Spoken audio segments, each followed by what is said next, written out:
नमस्कार. मी डॉक्टर शिवकृष्ण पांचाळ, जिल्हाधिकारी ठाणे. 1 मे पासून महाराष्ट्रात जनगणनेला सुरुवात झाली आहे आणि या जनगणनेमध्ये सर्वप्रथम मी सर्व ठाणे जिल्ह्यातील नागरिकांना आवाहन करतो, की आपण यामध्ये उत्स्फूर्त सहभाग आणि प्रतिसाद द्यावा. या जनगणनेमध्ये सर्वप्रथमच डिजिटल प्रणालीचा वापर करण्यात आलेला आहे. त्यामध्ये स्वगणना ही आपण आपल्या घरी करू शकता.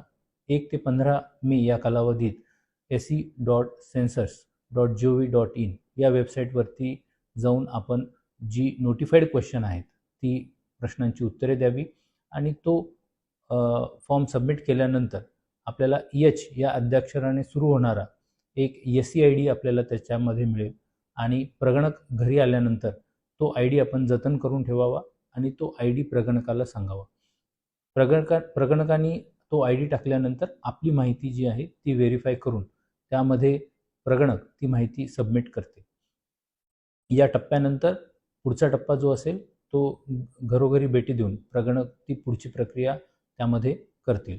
दरम्यान नागरिकांकडून जी माहिती संकलित केली जात आहे ती जनगणना कायदा 1948 या अन्वये गोपनीय ठेवण्यात येते. त्यामुळे नागरिकांनी कोणतीही चिंता न बाळगता यामध्ये आपली माहिती उत्स्फूर्तपणे सर्व प्रगणकांना देण्यात यावी.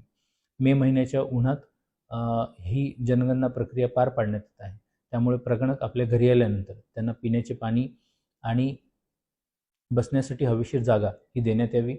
अतिथी देवो भव या उक्तीप्रमाणे आपण त्यांना आदरातिथ्य द्यावं अशी मी आवाहन या प्रसंगी करतो. जय हिंद, जय महाराष्ट्र.